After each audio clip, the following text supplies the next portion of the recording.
हमारा आज का फर्स्ट क्वेश्चन है विच of the flowing does not affect the serum creatinine concentration in chronic kidney disease. आपको पूछा जा रहा है जितने भी आपके ऑप्शन दिए गए हैं इसमें से कौन सा ऑप्शन जो है वो सही है।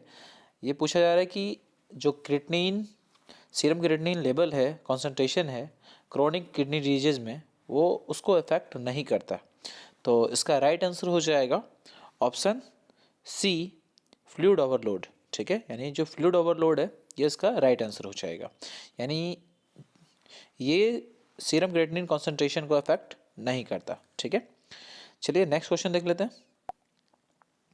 विच of the following is not a typical symptom of kidney failure. आपको पूछा जा रहा है इनमें से कौन सा जो है एक टिपिकल सिम्टम नहीं है किडनी फेल्योर का। तो इसका राइट आंसर हो जाएगा हेल्यूसिनेशन। तो हेल्यूसिनेशन के बारे में बात करते हैं। तो हेल्यूसिनेशन आपने सुना भी होगा, कई बार मूवी में आपने सुना होगा कि जो हीरोइन है वो हेल्यूसिनेशन का शिकार हो जाती है। तो हेल्यूसिनेशन क्या होता है कि जो चीज़ एग्जिस्ट नहीं कर रहा है, ठीक है, रियली में जो एग्जिस्ट नहीं कर रहा है उसको हम अपने माइंड में उस चीज़ को मतलब बिठा लेते हैं और मतलब ऐसा लगता है कि बिल्कुल हम रियल हमारे सामने ये घटना घट रहा है। ठीक है, तो यानी जो भी सेंसेशन अपेयर्स होते हैं वो सारे क्रिएट होते हैं सिर्फ माइंड में। ठीक है, माइंड में क्रिएट होता रहता है और ऐसा लगता है कि ये सारे चीज़ हमारे सामने आसपास घट रहे हैं। ये होता है हेल्यूसिनेशन में। ठीक है, हेल्यूसिनेशन में तो ये टिपिकल सिम्टम नहीं है किडनी फेल्योर का। किडनी फेल्योर में ऐसा हेल्यूसिनेशन वाला कोई कंडीशन नहीं होता। ठीक है, अब यदि हम बात कर लेते हैं इंसोमेनिया में, तो इंसोमेनिया में क्या है ना, एक स्लीप डिसऑर्डर है। ठीक है, ये स्लीप डिसऑर्डर है और इसमें क्या होता है कि इंसान यदि सोना चाहता भी है तो सो नहीं पाता, अच्छे से नींद नहीं आती। ठीक है, यदि वो जल्दी जग जाता है तो फिर यदि दोबारा सोना चाहता है तो वो सो नहीं पाता। ठीक है, बाद बाकी से तो आप बिल्कुल वाकिफ़ ही हैं। चलिए, तो इसका राइट आंसर क्या हो जाएगा, ऑप्शन बी हेल्यूसिनेशन। ठीक है, चलिए नेक्स्ट क्वेश्चन देखते हैं। Medically speaking which term refer to kidney function. अब पूछा जा रहा है कौन सा टर्म जो है वो किडनी फंक्शन से रिलेटेड है। तो आपने बिल्कुल, यदि आपने एनाटॉमी पढ़ा होगा तो उसमें आपको बार बार रीनल फंक्शन टेस्ट इस सब से आपने बिल्कुल वाकिफ़ ही होंगे। तो किडनी फंक्शन से जो रिलेटेड है वो क्या हो जाएगा, ऑप्शन बी यानी रीनल। ठीक है, इसका राइट आंसर हो जाएगा ऑप्शन बी। चलिए अब क्वेश्चन 4 देख लेते हैं। Which kidney disease is known to be inherited. बहुत इंपॉर्टेंट क्वेश्चन है। आपको पूछा जा रहा है वो कौन सा किडनी डिजीज है जिसको हम लोग इनहेरिटेड के रूप में मानते हैं।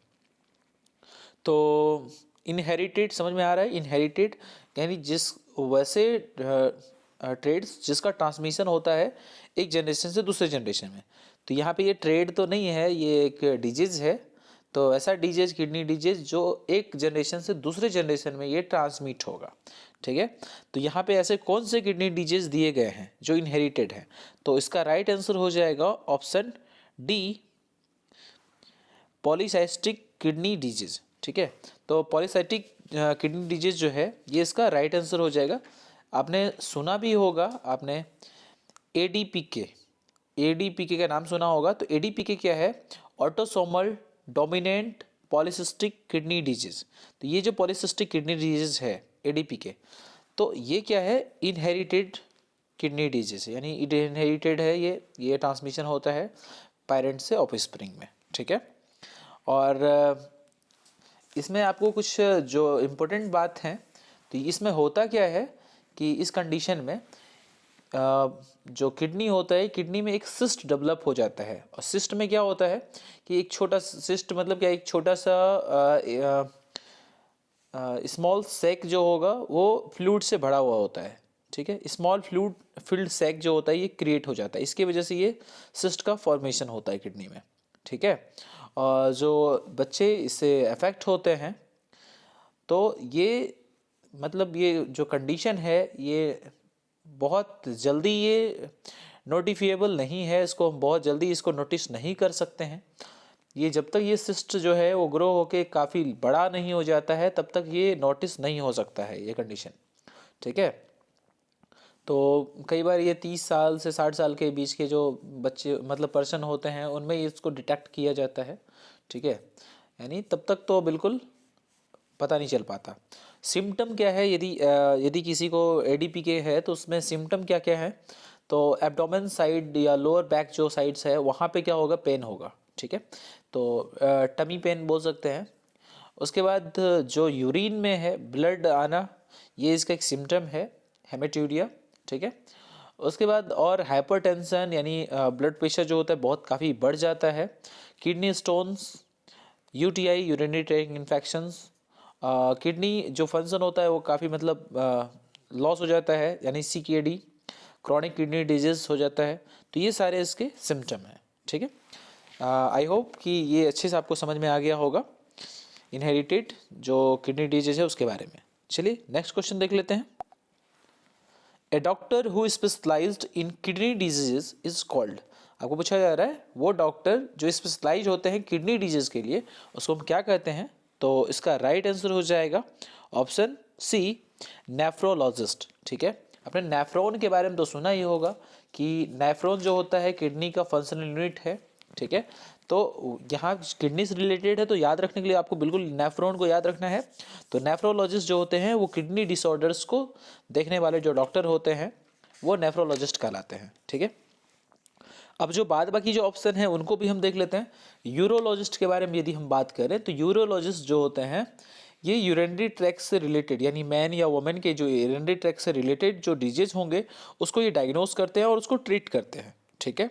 और साथ में जो रिप्रोडक्टिव ट्रैक्ट से रिलेटेड भी कोई प्रॉब्लम होता है उसको भी ये डायग्नोस करते हैं और ट्रीट करते हैं, ठीक है। तो ये है यूरोलॉजिस्ट का काम। अब यदि हम इंडोक्राइनोलॉजिस्ट के बारे में बात करें तो इंडोक्राइनोलॉजिस्ट वैसे डॉक्टर होते हैं जो कि स्पेशलाइज्ड होते हैं ग्लैंड्स के लिए, ठीक, ग्लैंड्स और हार्मोन्स जो होते हैं उसके लिए स्पेशल ये डॉक्टर होते हैं। यदि वो ग्लैंड्स हमारा प्रॉपर वर्क नहीं कर रहा होता है तो उसको ये डिटेक्ट करेंगे उस प्रॉब्लम को और उसको ट्रीट करेंगे, ठीक है। साथ में ये डील करते हैं मेटाबॉलिज्म जो होता है उससे भी डील करते हैं, जितने भी बायोकेमिकल प्रोसेस जो हमारे बॉडी में होता है इन सबको ये डील करते हैं, ठीक है, जिसके वजह से हमारा बॉडी जो है प्रॉपर फंक्शन करता है। चलिए नेक्स्ट और जो एक और बच गया है इसको भी देख लेते हैं, इम्यूनोलॉजिस्ट के बारे में। तो वैसे डॉक्टर्स जो कि इम्यून सिस्टम प्रॉब्लम को ट्रीट करते हैं, उसको डायग्नोस करते हैं, उसको हम लोग इम्यूनोलॉजिस्ट करते हैं। और ऐसे जो डॉक्टर होते हैं वो इनको एलर्जिस्ट, इम्यूनोलॉजिस्ट, ठीक है, तो इन सब नाम से भी इनको पुकारते हैं, ठीक है। तो जैसे कि है फीवर, एक्जिमा, ये सारे जो डिसऑर्डर्स होते हैं इन सबको इम्यूनोलॉजिस्ट के द्वारा ही ट्रीट किया जाता है, ठीक है। चलिए अब नेक्स्ट जो क्वेश्चन है उसको देख लेते हैं। तो इसका राइट आंसर क्या था, ऑप्शन सी इसका राइट आंसर था, ठीक है। चलिए क्वेश्चन नंबर 6 देख लेते हैं। There are dash stages of kidney diseases. यहाँ पे डिजीज का स्पेलिंग थोड़ा सा मिस्टेक है, थोड़ा देख लेना है इसको। तो पूछा जा रहा है स्टेज, जो किडनी डिजीज के जो स्टेज होंगे वो कितने स्टेजेज होंगे, तो इसका राइट आंसर हो जाएगा ऑप्शन बी, 5 स्टेज, ठीक है। अब यहाँ पे एक मैं चार्ट दे रहा हूँ, इस 5 स्टेज को आप इसमें यहाँ पे देख सकते हैं, ठीक है, कि कैसे जो है वो stage first, stage second, stage third, stage 4, stage 5, और इन सब में जो ग्लोमेरुलर फिल्ट्रेशन जो रेट है इसको देखना है क्योंकि ये वेरी करता है, ठीक है, अलग अलग स्टेज में, ठीक है। तो ये जो है जैसे ये बहुत सीवियर कंडीशन होगा तो उसमें जो होगा कि जो ग्लोमेरुलर फिल्ट्रेशन रेट होगा वो बिल्कुल बहुत ज़्यादा डाउन चला जाएगा, ठीक है। चलिए नेक्स्ट क्वेश्चन देख लेते हैं, क्वेश्चन नंबर 7। चलिए क्वेश्चन नंबर 7 देख लेते हैं। Patients with kidney disease must manage fluid intake because fluid test. अब पूछा जा रहा है जो पेशेंट किडनी डिजीज से प्रभावित हैं उनके लिए जो फ्लूइड इनटेक होता है उसको मैनेज करना बहुत ज़रूरी होता है। इसका क्या रीज़न है, तो इसका राइट आंसर हो जाएगा option D, all of the above. तो इसका जो all of the above reason है इसके क्यों, इसके क्या कारण है, तो यहाँ पे सबसे पहला जो रीज़न दिया गया है retention can cause swelling and weight gain, यानी जब बहुत ज़्यादा फ्लूइड इनटेक किया जाता है, फ्लूइड ज़्यादा हो जाने की वजह से स्वेलिंग आ जाता है, बॉडी स्वेल हो जाता है, जो वेट है वो बढ़ जाता है, ब्लड प्रेशर पे भी इसका असर पड़ता है, overload can result in heart trouble, और इसकी वजह से जो है वो हार्ट भी डैमेज हो जा सकता है। तो ये सारे कारण हैं, ठीक है, जिस वजह से जो फ्लूइड इनटेक है उसको माइनस करना बहुत ज़रूरी है। चलिए नेक्स्ट क्वेश्चन देख लेते हैं। क्वेश्चन नंबर 8 देख लेते हैं। Most useful test for assessing renal function. Renal function को असेस करने के लिए सबसे महत्वपूर्ण कौन सा टेस्ट होता है जो बहुत ज़रूरी है। इससे पता चल सकता है कि जो रीनल जो है हमारा किडनी है ये प्रॉपर वर्क कर रहा है कि नहीं, प्रॉपर फंक्शन कर रहा है कि नहीं, उसके लिए कौन सा टेस्ट जो है बहुत इम्पोर्टेंट है। तो इसका राइट आंसर हो जाएगा option C, both A and B. यहाँ पे सी है, ठीक है। तो ए और बी यानी क्लियरेंस टेस्ट और ग्लोमेरुलर फिल्ट्रेशन रेट। तो ग्लोमेरुलर फिल्ट्रेशन रेट और क्लियरेंस टेस्ट ये दोनों महत्वपूर्ण टेस्ट है जिसके जो है इंडिकेट करता है रीनल के फंक्शन को, ठीक है। तो आपको याद रखना है। चलिए क्वेश्चन नंबर 9 देख लेते हैं। The renal system does not play a direct role in regulating which of the following. आपको पूछा जाए जो रीनल सिस्टम है वो किस चीज़ में अपना रोल अदा नहीं करता है, किस चीज़ के रेगुलेशन में। तो इसका राइट आंसर हो जाएगा ऑप्शन सी, टेम्परेचर, ठीक है। टेम्परेचर के लिए, ब्लड टेम्परेचर के लिए रीनल सिस्टम इसके लिए रिस्पॉन्सिबल नहीं है, ठीक है। तो ये आपको अच्छे से याद रखना है, ठीक है। चलिए क्वेश्चन नंबर 10 देख लेते हैं। Which of the following anatomical portion of nephron connect the women's capsule to the loop of Henle? वो पूछा जा रहा है कौन सा एनाटॉमिकल पोर्शन है नेफ्रॉन का जो कि कनेक्ट करता है वुमेन्स कैप्सूल को लूप ऑफ हिनल से, ठीक है। तो इसका राइट आंसर हो जाएगा option C, proximal convoluted tubule, ठीक है। ये जो प्रॉक्सिमल कॉन्वोल्यूटेड ट्यूब्यूल है ये वुमेन्स कैप्सूल को किसे, हिनल लूप ऑफ हिनल से कनेक्ट करते हैं, ठीक है। चलिए क्वेश्चन नंबर 11 देख लेते हैं। How many nephrons does the average adult human kidney contain. यानी जो एवरेज जो ह्यूमन किडनी होगा, एडल्ट ह्यूमन किडनी है, उसमें कितने नेफ्रॉन्स होंगे। तो इसका राइट आंसर हो जाएगा रफली ये कितना होता है, तो 10 लाख, ठीक है। तो रफली 10 लाख यानी option C is the right answer, ठीक है। चलिए क्वेश्चन नंबर 12 देख लेते हैं। Urine is formed in 3 step. जो यूरिन होता है वो 3 स्टेप में फॉर्म होता है, जो प्रोसेस होता है इसका। तो which of the following gives the correct order in which these steps take place in nephron. Nephron में जो यूरिन का फॉर्मेशन होता है तीनों स्टेप्स में, तीनों, तो इसका सही ऑर्डर क्या होगा, करेक्ट ऑर्डर क्या होगा, ये बताने हैं। तो इसका राइट आंसर हो जाएगा ऑप्शन सी। पहला इसमें क्या होता है, पहले ग्लोमेरुलर फिल्ट्रेशन होगा, ठीक है। उसके बाद ट्यूबुलर रीअब्जॉर्प्शन होता है और फिर ट्यूबुलर सेक्रीशन होता है। तो ये इसका राइट आंसर यानी option C is the right answer, ठीक है। चलिए क्वेश्चन नंबर 13 देख लेते हैं। Is least likely to be present in glomerular filtrate. यानी ग्लोमेरुलर फिल्ट्रेट में इनमें से कौन ऐसा होगा, जो ऑप्शन दिए गए हैं, जो मौजूद होने की संभावना जो बहुत कम है, ठीक है, जो मतलब बहुत ना के बराबर जो प्रेजेंट हो, ठीक है।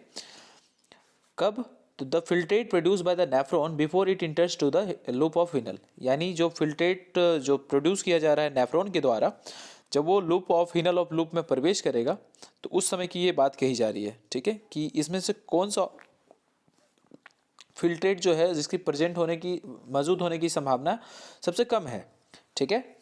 तो हेल्दी एडल्ट नेफ्रॉन के बारे में ये बात किया जा रहा है, किसी डीजेज वाले पर्सन के बारे में बात नहीं हो रहा, ठीक है। तो इसका राइट आंसर हो जाएगा option D, large molecular weight protein. ये जो लार्ज मोलिकुलर वेट प्रोटीन होता है ये इसके होने की संभावना सबसे कम होती है, ठीक है, ठीक है। चलिए नेक्स्ट क्वेश्चन देख लेते हैं। Question number 14।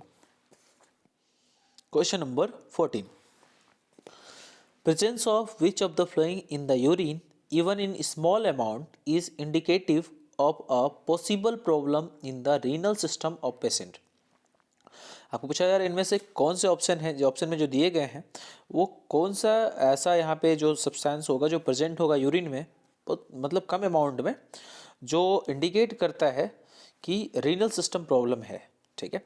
तो इसका राइट आंसर हो जाएगा ऑप्शन ए ग्लूकोज। ठीक है, यदि ग्लूकोज यूरिन सैंपल में होता है तो ये इंडिकेट करता है रीनल सिस्टम के प्रॉब्लम को इंडिकेट करता है। ठीक है, चलिए क्वेश्चन नंबर 15 देख लेते हैं। As glomerular filtrate moves through the ascending loop of Henle the filtrate becomes more dilute why. आपको पूछा जा रहा है जो ग्लूमेरुलर फिल्ट्रेट जो होता है जब मूव्स करता है असेंडिंग लूप्स ऑफ फिनल से तो जो फिल्ट्रेट होता है वो काफ़ी डाइल्यूट हो जाता है। इसका रीज़न क्या है?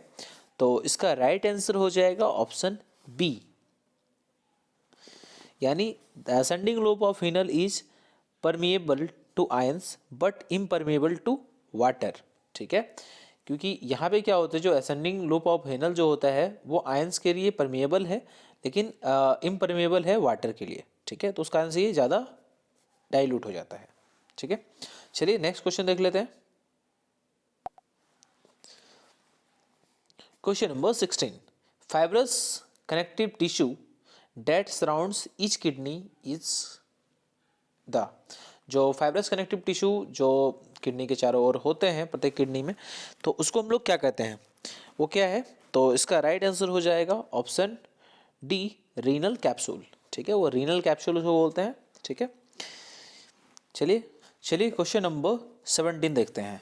Which of the following has a rate of urinary excretion unit of solute per unit time that is almost always identical to its rate of glomerular filtration in a healthy adult? यानी पूछा जा रहा है निम्न में से किस में मूत्र उत्सर्जन की जो दर है, दर दिया हुआ unit of solute per unit time. ठीक है, जो कि एक स्वस्थ वयस्क में ग्लोमेरुलर फिल्ट्रेशन जो होगा, ठीक है, उसके लगभग हमेशा समान होता है। तो किस में ऐसा होता है? तो इसका राइट आंसर हो जाएगा ऑप्शन डी, क्रिएटिनिन। ठीक है, तो याद रखना है क्रिएटिनिन जो है इसका जो दर मूत्र उत्सर्जन का जो दर होगा उतना ही जो ग्लोमेरुलर फिल्ट्रेशन का जो रेट होता है उसके लगभग ही उसके समान ही होगा हमेशा। ठीक है, चलिए नेक्स्ट क्वेश्चन देख लेते हैं। Question number 18, which of the following has a rate of urinary excretion unit of solute per unit time that is always much lower than its rate of glomerular filtration in a healthy adult। ये 17 number question और 18 number question ये बिल्कुल same नहीं है। वहाँ पे क्या था कि वो आइडेंटिकल होगा, उसके लगभग समान होगा, हमेशा समान ही होगा लगभग। लेकिन यहाँ पे क्या है, ये पूछा जा रहा है कि ये हमेशा क्या होगा, much lower than it's rate of glomerular filtration. ठीक है, यानी जो रेट होगा ग्लोमेरुलर फिल्ट्रेशन का हेल्दी एडल्ट में तो उससे वो कम होगा। ठीक है, तो किसका रेट जो होगा यूरिनरी एक्सक्रीशन में जो होगा वो कम होगा ग्लोमेरुलर फिल्ट्रेशन के मुकाबले। तो इसका राइट आंसर हो जाएगा 18 का ऑप्शन डी, ग्लूकोज। ठीक है, तो यानी ग्लूकोज का जो यूरिनरी एक्सक्रीशन में जो रेट होगा वो कम होगा किसके मुकाबले, जो ग्लोमेरुलर फिल्ट्रेशन जो है होता है उसका रेट के अकॉर्डिंग। ठीक है, चलिए क्वेश्चन नंबर 19 देख लेते हैं। Which of the following choice correctly trace the route of glomerular filtrate on its path to the collecting duct of nephron. इसमें एक करेक्ट पाथ आपको चूज करना है। ठीक है, जो ट्रेस रूट होता है glomerular filtrate on its path to the collecting duct of the nephron, तो इसका राइट आंसर हो जाएगा ऑप्शन बी। सबसे पहले बोमेंस कैप्सूल, फिर प्रॉक्सिमल ट्यूब्यूल होता है, फिर डिसेंडिंग लूप होता है, लूप ऑफ फिनल, और फिर असेंडिंग लूप ऑफ फिनल, और फिर लास्ट में डिस्टल ट्यूब्यूल। ठीक है, तो यानी option B is the right answer. ठीक है, तो इसका फिगर भी मैं आपको दिखा देता हूँ। तो इसका ये फिगर होगा और इसके अकॉर्डिंग ये आप फिगर में देख सकते हैं कि किस तरह जो होता है वो बिल्कुल इसका सही रूट जो है, जिसमें जो डक्ट होते हैं वो कलेक्टिंग डक्ट जो होगा उससे होते हुए किस तरह वो फिल्ट्रेट होता है वो बाहर निकलता है। ठीक है, डिस्टल ट्यूब्यूल के माध्यम से। चलिए लास्ट और आखिरी क्वेश्चन आज का हम देख लेते हैं। सोडियम इज रीअब्सॉर्ब्ड बाय, जो सोडियम होता है उसको रीअब्सॉर्ब्ड किया जाता है, किसके द्वारा रीअब्सॉर्ब्ड किया जाता है? तो इसका राइट आंसर हो जाएगा ऑप्शन बी, रीनल ट्यूब्यूल्स। ठीक है, रीनल ट्यूब्यूल्स के द्वारा जो सोडियम होता है उसको रीअब्सॉर्ब कर लिया जाता है, यानी वैसे आयंस जो हमारे बॉडी के लिए एसेंशियल होते हैं उसको फिर से रीअब्सॉर्ब कर लिया जाता है। तो आज के लिए बस इतना ही। नेक्स्ट वीडियो में और भी अच्छी अच्छी जानकारी के साथ और भी अच्छे अच्छे क्वेश्चन के साथ कुछ नए टॉपिक के साथ जो आपके एग्ज़ाम में बहुत इम्पोर्टेंट होंगे आपके एग्ज़ाम के पॉइंट ऑफ व्यू से, तो उनको लेकर मैं फिर से आप लोगों के सामने हाजिर होऊंगा। तब तक के लिए बाय बाय, टेक केयर। और जो भी आपको वीडियो जिस टॉपिक पे चाहिए वो आप ज़रूर कमेंट सेक्शन में अपने कमेंट के माध्यम से मेरे तक पहुंचाएं।